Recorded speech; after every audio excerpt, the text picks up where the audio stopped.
From the FJC in Washington, D.C., I'm Mark Sherman, and this is Off Paper.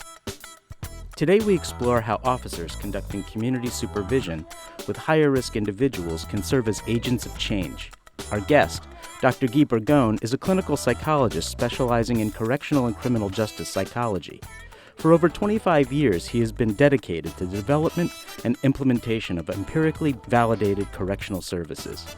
He is widely published, and his extensive international experience in the training and supervision of frontline professionals helps facilitate the transfer of this knowledge to everyday practice.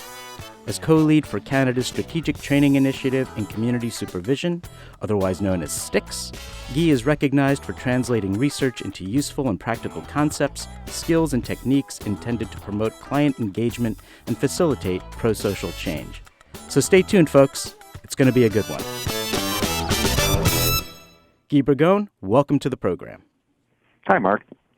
So I want to begin by asking you about a concept that you've been writing about and training officers on for a number of years now, which is about the transformation of the officer from case manager to change agent. So first, what does that mean? And second, how can the change agent approach potentially improve client engagement? Well, when you think about community supervision over the last couple of decades, we're starting to see a significant change over the course of at least the last 5 years or so. Case managers is often what people talk about when they talk about probation itself. And you ask a probation officer, what are they? What do they do? And they say they're case managers. And what exactly does that mean? When you look at the sort of business of what they actually do, to a large extent, they're sort of collectors and storers of information. And they share this information. And that's become sort of their primary focus and job tasks over the last little while. And you got to kind of look back and sort of see where that took place. And of course, the history of it is back in the 60s, probation officers were essentially friends of their clients, and they were trying to be good friends to help them grow. But then after Martinson's Nothing Works, which I'm sure everybody's very, very familiar with, the whole notion that changing criminals was like, oh my God, it's not going to work. So what did they end up doing? And of course, what they ended up doing was it was all about the order itself. What do you do? What are you supposed to be doing? What are you not supposed to be doing in terms of the clients? And the probation officers were essentially collecting information about whether or not they did what they were supposed to be doing or not doing. And they would share this information with the courts. So it became very administrative in nature. And of course, towards the late 80s, the whole notion of risk, need, and responsivity came out, and that was to basically counteract the nothing works debate. And with that, probation, corrections in general, recognized that people should be assessed for their needs, and that's the risk principle, was that higher risk people needs more services, and of course the need principle, which was referring to the fact that some needs are more important than others when it comes to offending. But their essence of what they were doing didn't change all that much in terms of that collecting and storing of information. There was now a lens in terms of identifying people who were more at risk, or not at risk, or less risky. And the focus was still on administrative, identifying who was more at risk, who was less at risk, and figuring out what needs had to be addressed. And the case manager was sort of the point person. And this person would just essentially collect this information and sort of funnel or direct people to the right places. And the case manager was essentially not doing much of the change per se. They weren't the active participant. Rather, they were directing them to the right resources. Let's say you had a substance abuse problem. They would direct them to a substance abuse program. So most of those services were outside of probation itself. So you're saying that we're sort of witnessing in the transformation of officer from case manager to change agent, originally the officer was sort of the broker of information, the broker of services, and that gradually we're moving into a space where the officer is more directly engaged with the client. And so let's talk about that a little bit and sort of, at what point, did that change occur? Is it still a work in progress? Well, I think it's still very much a work in progress. I think what systems and organizations are recognizing is that probation officers are sort of the key.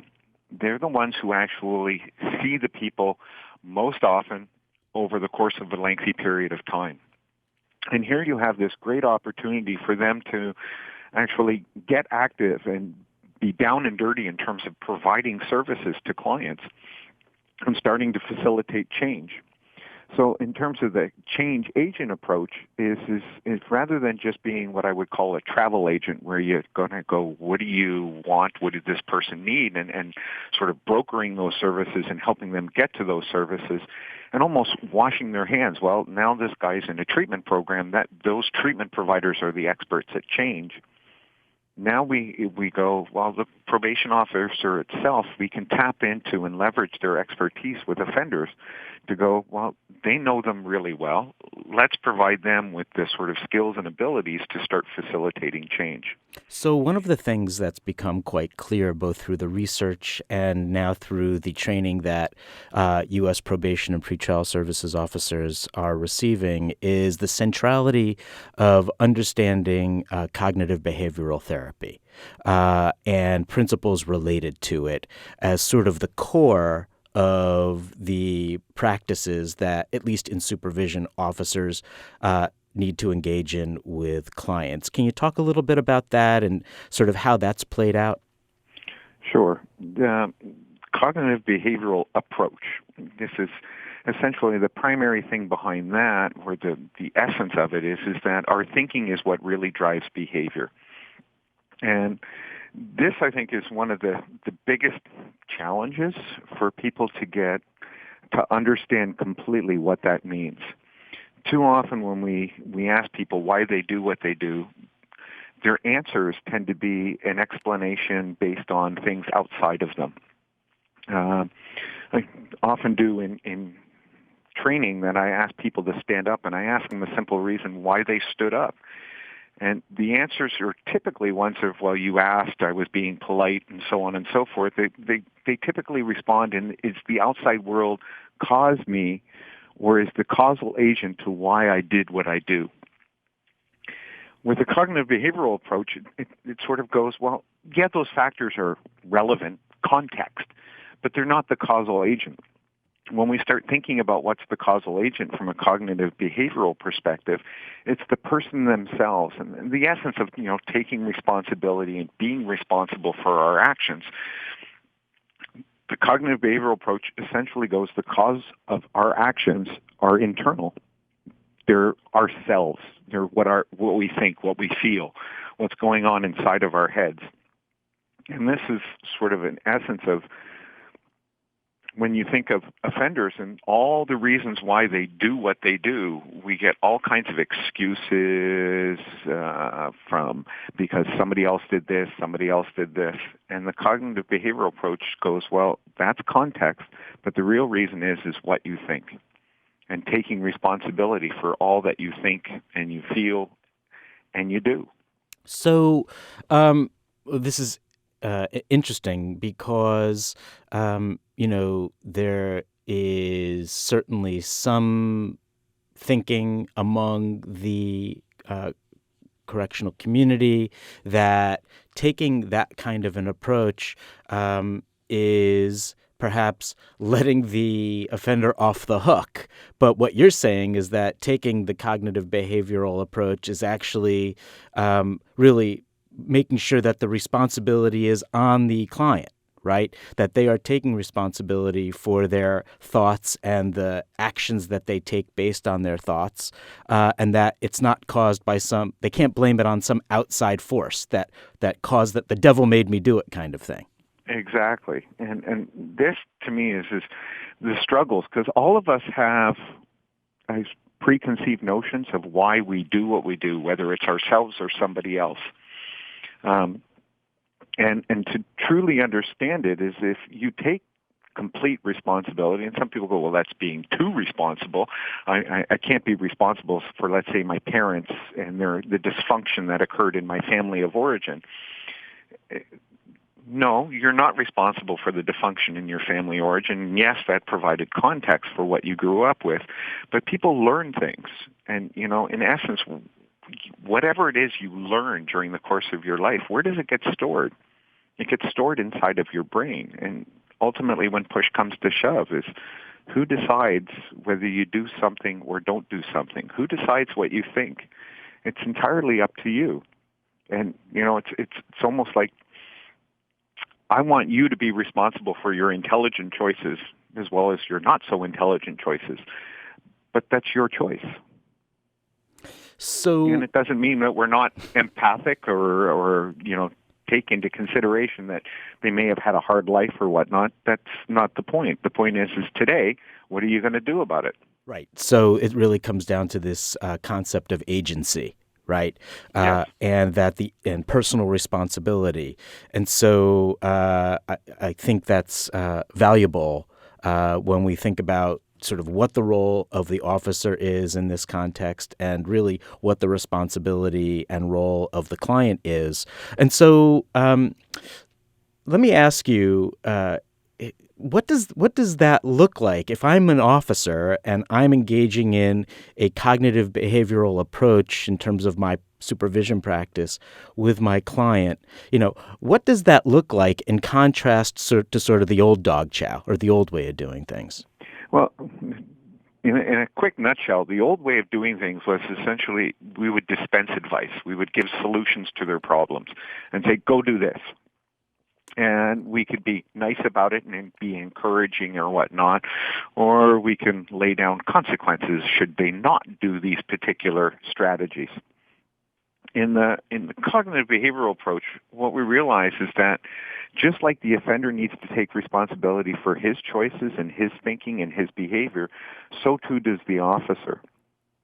So the officer takes a different approach in terms of creating an environment in which the client himself starts to recognize that what caused his behavior in the first place. I'd like to go, there's sort of 4 general steps to a good cognitive behavioral program or intervention. The first step is for a client as well as the officer to convince a client and for him to discover that the reason why you do what you do is because of what you think and nothing else. And if they can accept that one particular step, this stops a lot of their old way of thinking of blaming so-and-so, my friend, or this or that or this, and recognizing that, geez, I have a responsibility here in what I think and what I do. Once they've gotten that first step of recognizing that the cause of their behavior is their thinking, the next step for the officer is to create an environment for the client to start examining what it is he thinks and what kind of behaviors it leads to, and the consequences it leads to. One of my favorite sayings is does doing what you do get you what you want? And not just in the short term, but over the long term. And I often go, well, if you buy a car, and let's say it's the same car, I can sell it to you for $1 or I can sell it to you for $1,000. What price do you want to pay? And it's kind of a no-brainer question. People go, well, it's the same car, right? There's no catch. No, I'll pay $1. So we get the clients to start examining their thinking and to see how much it's costing them and what it is they want. They can start identifying those thoughts that are helping them get closer to doing more crime and all the consequences associated with that, especially the negative ones. And we go, well, if you change what you're thinking, does that actually increase the chances that your behavior changes? And that would be the third step, where they start practicing changing their thinking and practicing new behaviors that lead to the less costly car. And of course, the last step, because it's cognitive behavioral, is there's a lot of practice associated with this, which means you try, you get lots of feedback, and you become better and better at it and more efficient at it and more effective at thinking differently and behaving differently. If you're just joining us, we're talking with Dr. G Burgin, a clinical psychologist with Public Safety Canada who specializes in translating research into useful and practical concepts, skills, and techniques intended to promote client engagement and facilitate prosocial change. We'll be back to talk some more with Guy after a short break. This is Off Paper. Successfully transitioning clients back into the community means staying on top of the latest research on substance use, mental health disorders, treatment services, and the development of job-related skills. To help officers do that, FJC Probation and Pretrial Services Education has developed treatment services, negotiating pathways and supporting successful transitions. This online course includes resources addressing topics like the science of behavioral health, treatment modalities, and medication-assisted treatment, among others. After taking the course, an officer should be able to better understand treatment modalities, match individuals to appropriate treatment services, and act as an agent of change in the supervision of treatment cases. The course can be found at fjc.dcn under Probation and Pretrial Services. We're back with Dr. Guy Burgin of Public Safety Canada. So, Guy, I want to take a step back for a moment and do a little, or maybe a big reality check here. We're talking about officers supervising higher-risk individuals. That usually means the person they're supervising is a man or a woman who will typically have multiple criminogenic needs and has a long rap sheet. They've been in and out of the criminal justice system for a number of years. Their lives are unstable. Maybe they've held a job and maybe they haven't. They might have children they're responsible for. It's likely that their previous interactions with the criminal justice system haven't been positive. They're not thrilled about being on supervision, but they have no choice in the matter. So when it comes to the relationship between the officer and the person on supervision, there's immediately an issue of distrust, if not outright hostility and resentment on the part of the client. So how does the officer who wants to be a change agent deal effectively with this distrust? It's a great question, Mark. Certainly in terms of all the research for many decades now, we know that a relationship between the person trying to facilitate change and the client is a really vital ingredient. And for community supervision, we sort of start off in a hole because they walk in the door with these expectations. Our clients have expectations of what the officer is going to be like, what are they going to do, what's their goals, what's their purpose, and it's very, very distrusting. So part of what we encourage, especially in a change agent perspective, is to try and start it off on the right foot, which means actually tackling their thoughts and attitudes about the criminal justice system, and in particular the probation officer themselves. Part of that means sort of having the client take a seat and the officer taking charge of this session in which he's going to try and tackle those negative expectations of the officer right off the hop. So what they do is they go, look, is my profession, these are the things that I need to do in general.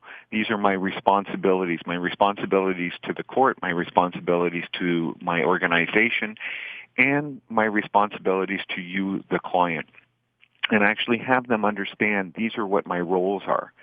But part of building a relationship that's going to be effective to help facilitate change is you want to let the client know, how are you going to be with them?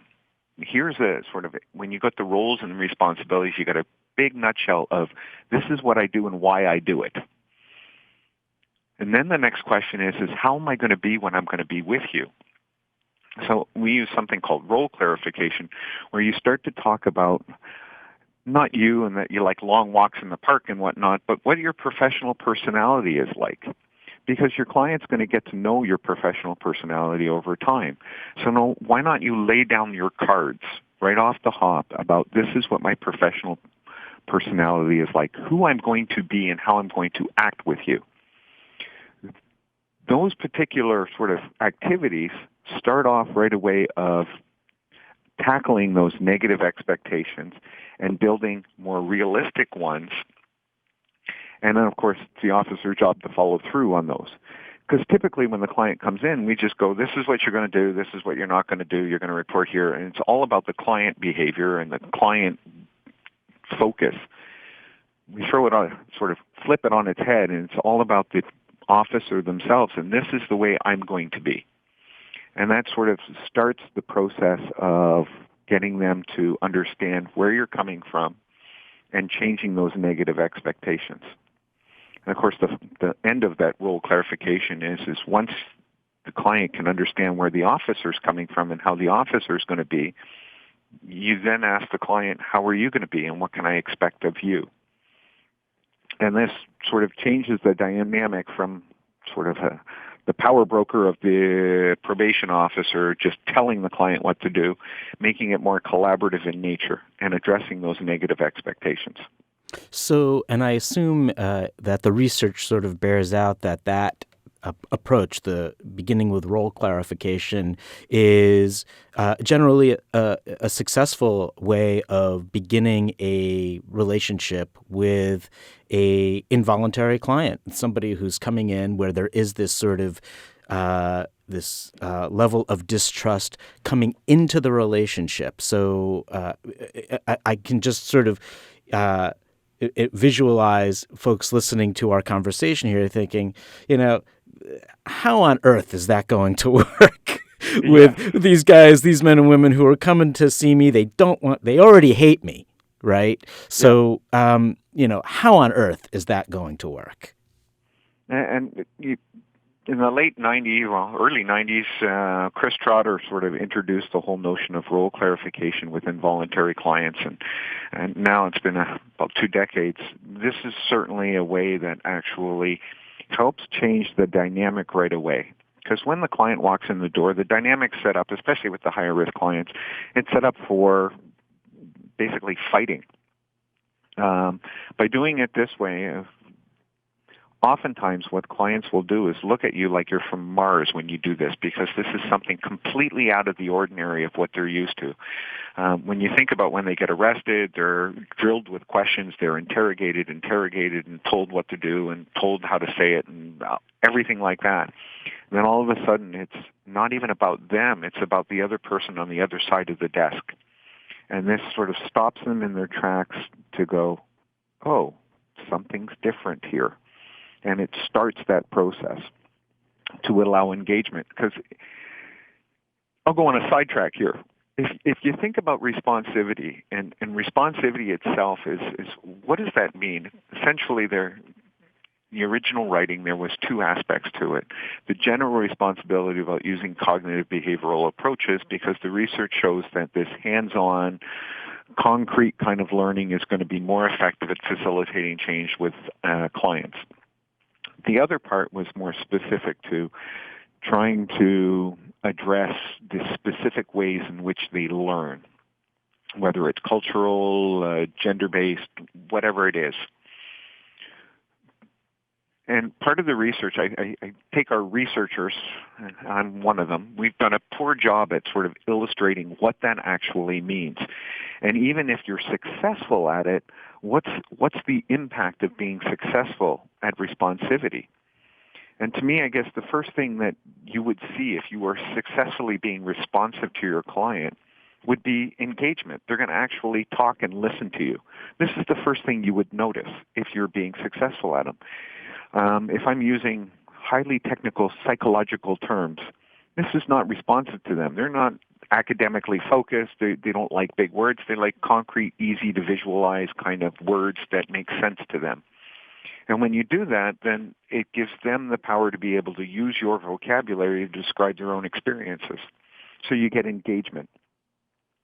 After engagement, if they're engaged, then the question becomes, well, if you're teaching them anything, they would start to learn something, whatever it might be. Now, it doesn't necessarily mean you're following, let's say, the need principle. I could be talking about their mental health, or I could be talking about how to vacuum a room or something like that, and they would learn how to do that better. So they're going to start to learn something. If you're actually targeting those criminogenic needs, then their learning is going to actually impact on those particular needs.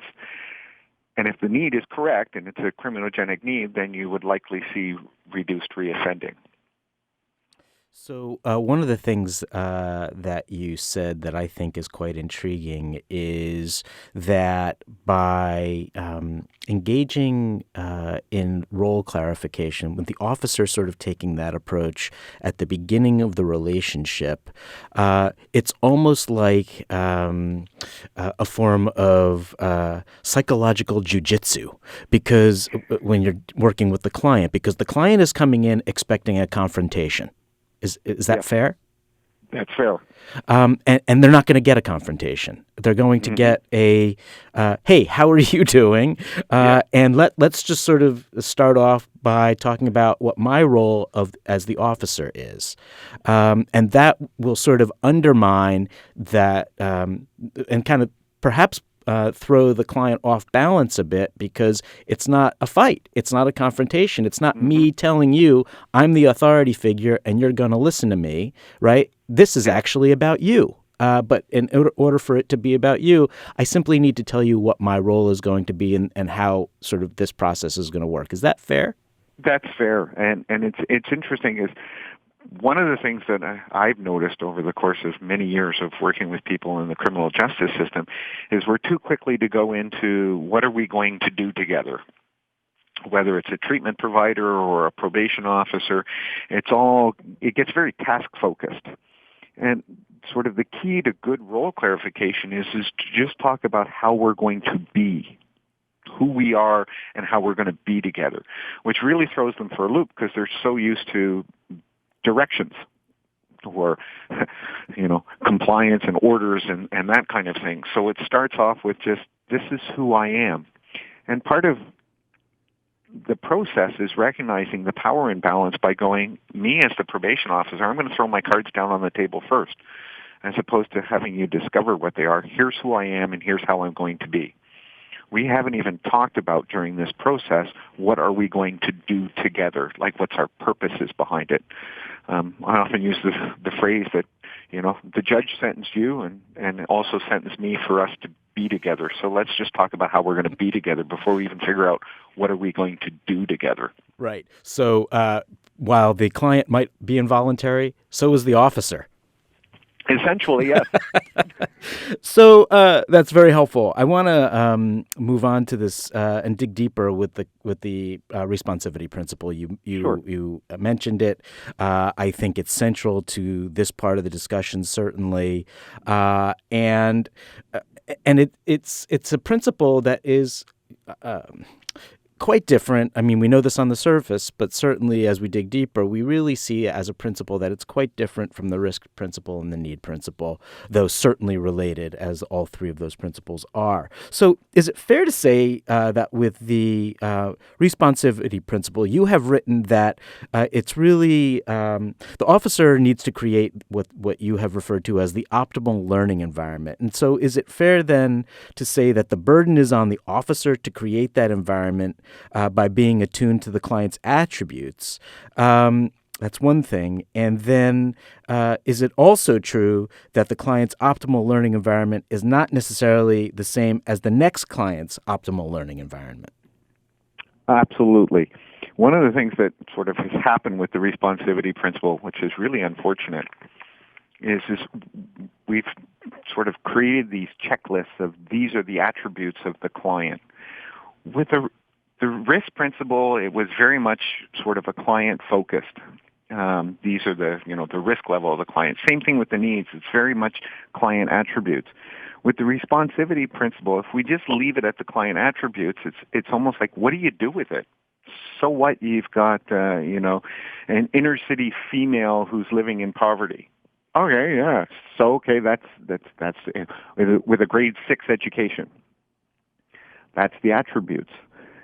For me, the most important thing with the responsivity principle is this is something that actively, as me as the probation officer, has to do something.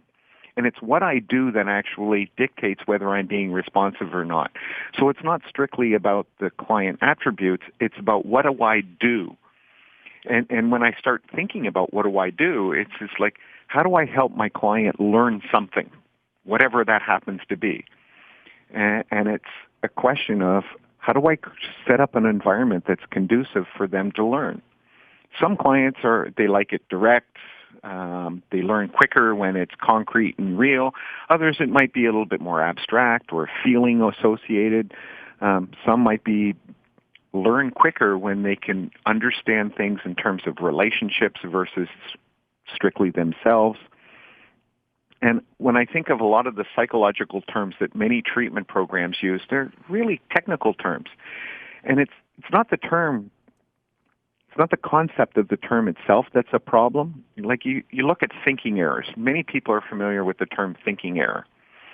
The idea behind the thinking error is there are certain cognitions or thoughts that people have that create problems in their lives. And we use the term thinking error. Well, if I'm going to create an environment that's going to be conducive to my client learning, and I'm going to tell them, you have a thinking error, the first thing they think is, now you're telling me I think wrong. Is this helpful for them to learn the concept, let alone try to start applying it to themselves?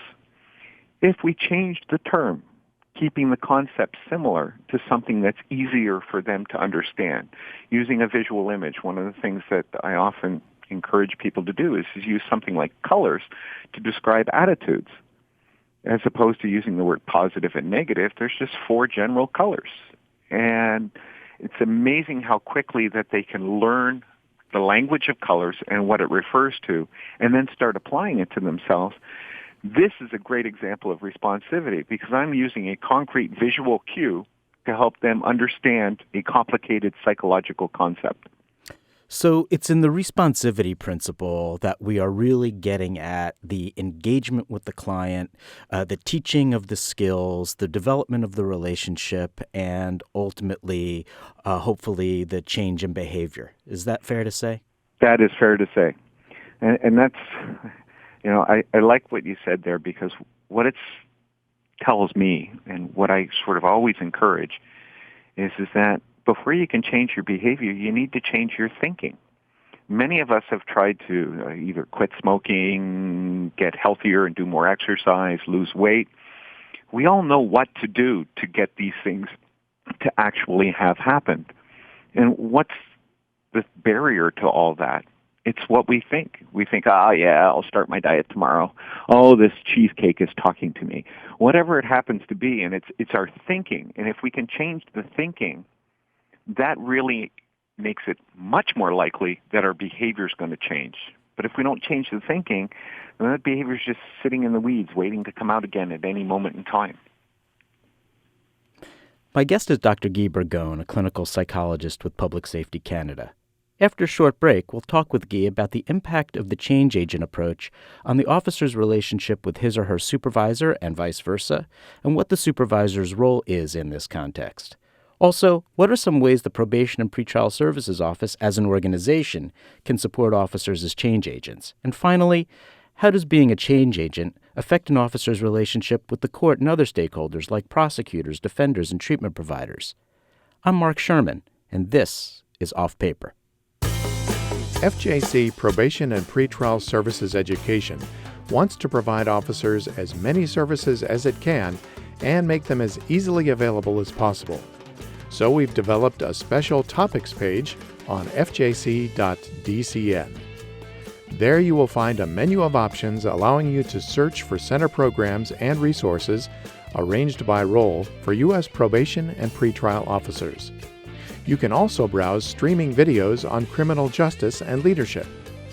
There are also links to forums where you can find and share information about problem-solving courts like drug courts, reentry courts, and the like, as well as best practices for various aspects of probation and pretrial services. Take a look. You might find it useful and interesting. Search fjc.dcn.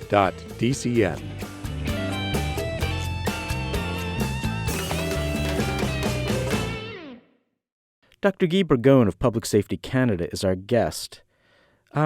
I want to talk about some of the larger organizational issues that are relevant, Guy. But before I do that, I wanted to just go back very briefly to our discussion about responsivity, because you have written about this issue of, obviously we officers want to target criminogenic needs, but that there also might be, we want to be strategic here if we're talking about changing thoughts and changing behavior in the clients. We want to be strategic about that, and we're about developing a relationship and engagement.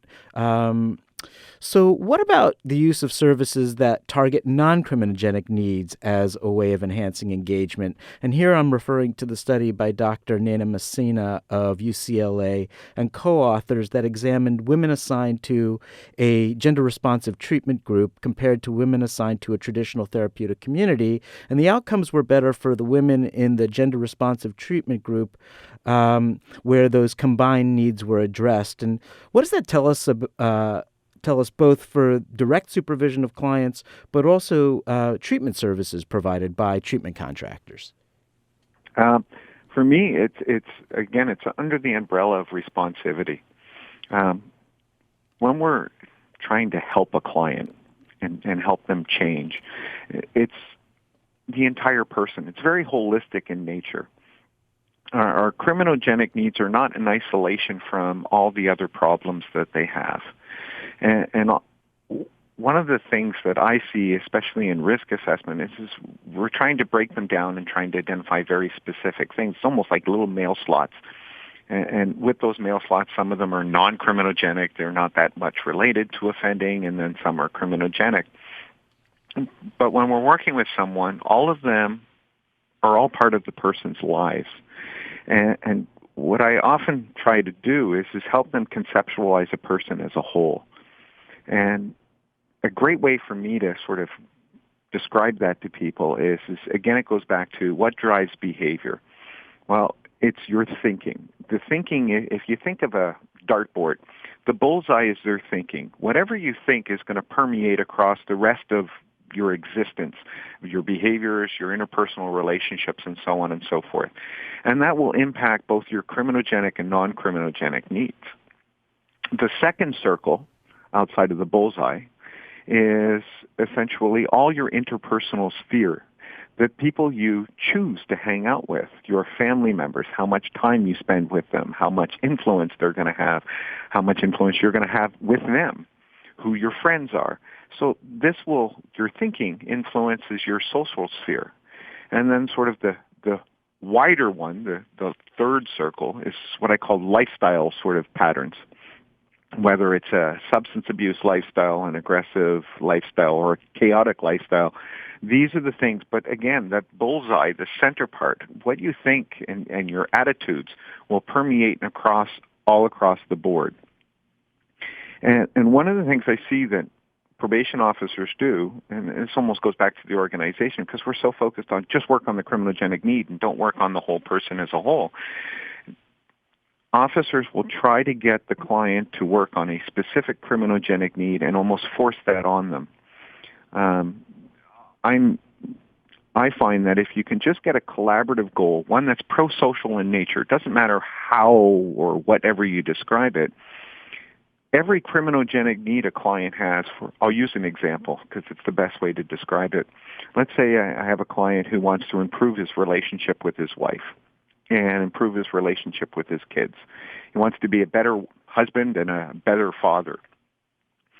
Even though he might have a multitude of criminogenic needs, do I need him early on in the process to recognize that his drinking and his drug use is really destroying that?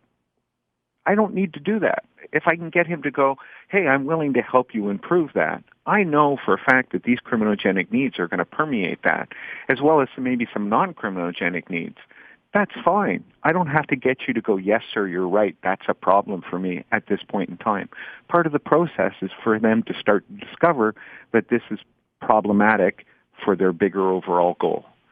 This way I've got a collaborative approach working on the person as a whole, knowing inside of my head that these things are going to come up, and keep that as sort of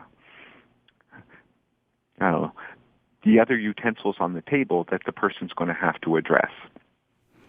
Wow, we human beings are complex entities, aren't we? We are.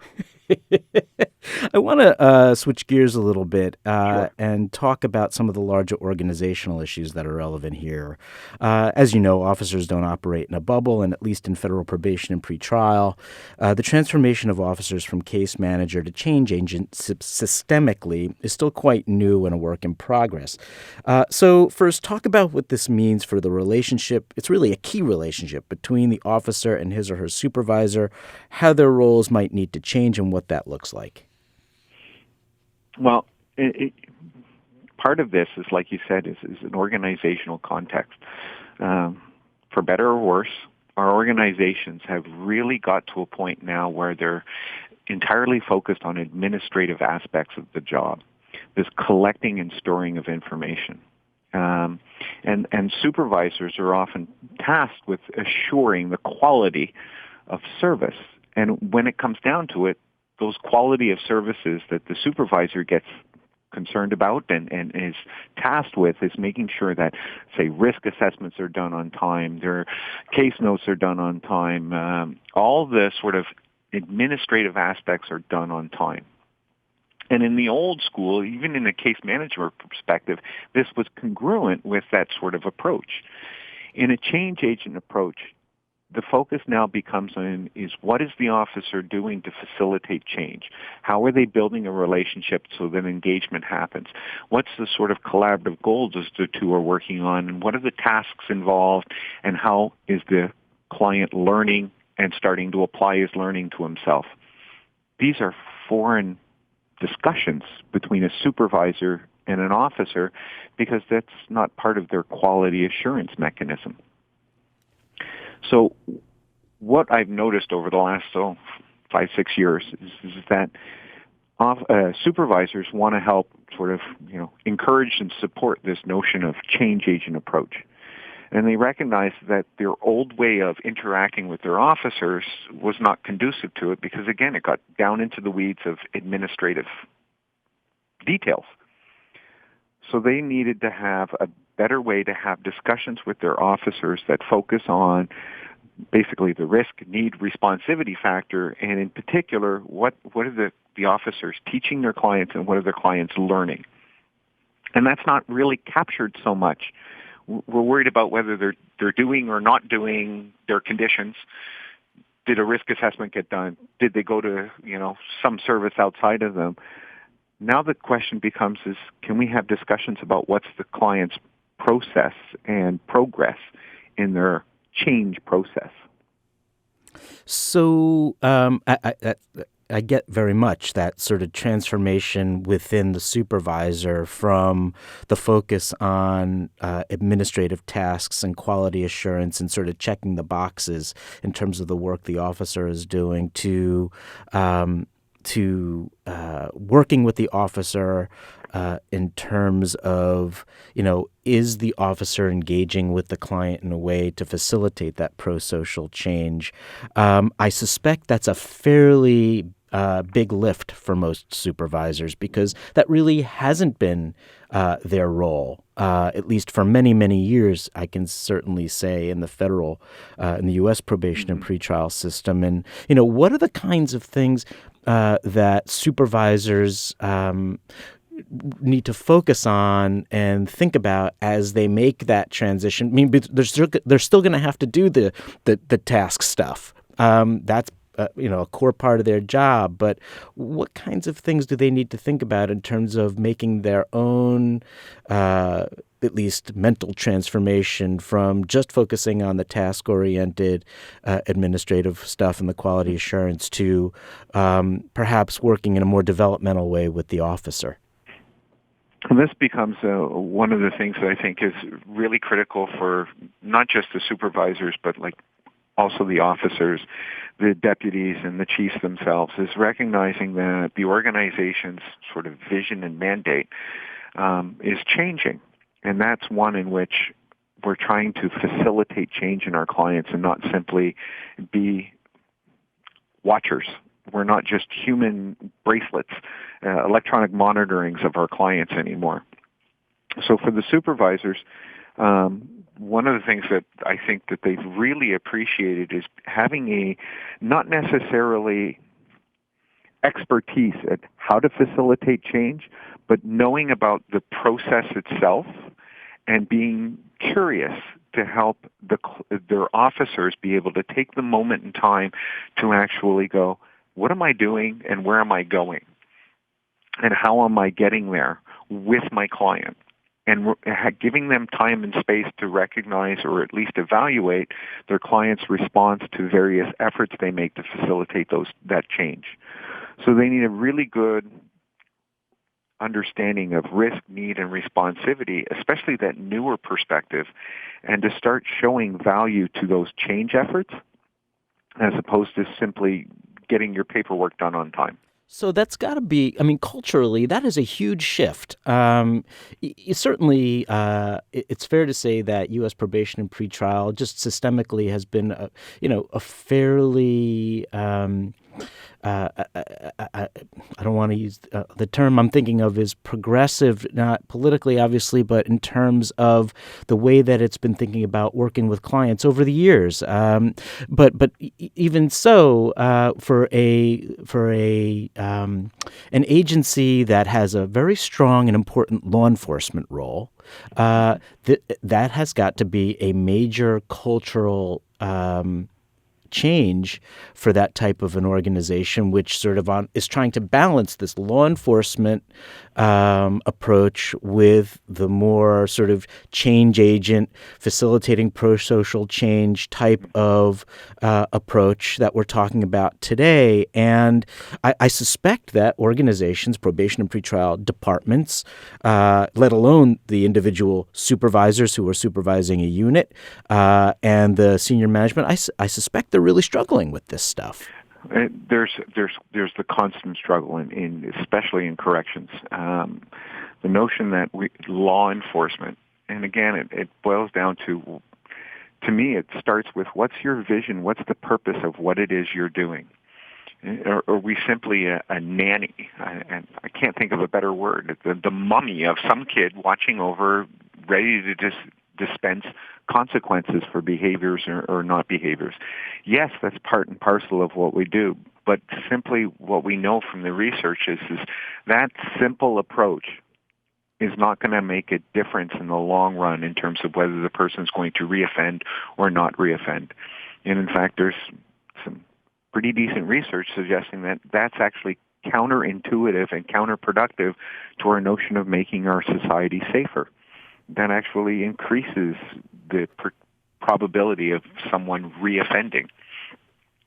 And as we start to sort of grapple with that, it's an education process. It's not just an education with the officers and the supervisors and the organization, but it's also an education with the entire sort of criminal justice system. What I'm seeing now is that whole notion of being accountable for our business.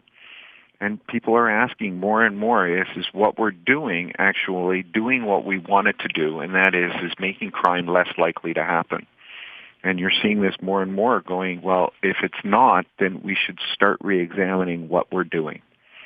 And there's been literally, we're approaching 4 decades. Don Andrews and Jim Bonta wrote their first article on the risk-need responsivity model in 1980. So we're approaching the 40-year mark, and since that time, we've gathered so much evidence that providing services within that concept of that model actually can reduce reoffending of our clients. And to do that, we need to be doing that in all aspects of what we're delivering in terms of the criminal justice system. Yes, the court's got to go, you're guilty, you're not guilty, and here's the sentence. But especially when they're being reintegrated back into the community, is our behaviors and our tasks and our job is to not just catch them after they've done something wrong, but to make it less likely they're going to do that. I want to thank you very much for talking with us. Thank you, Mark. It was a great pleasure. G Burgin is a clinical psychologist with Public Safety Canada. His work on the transformation of the community supervision officer from case manager to change agent has had a significant influence on the use of evidence-based practice in U.S. probation and pretrial services. His publications are widely available, including in Federal Probation Journal, published by the AO, so check him out.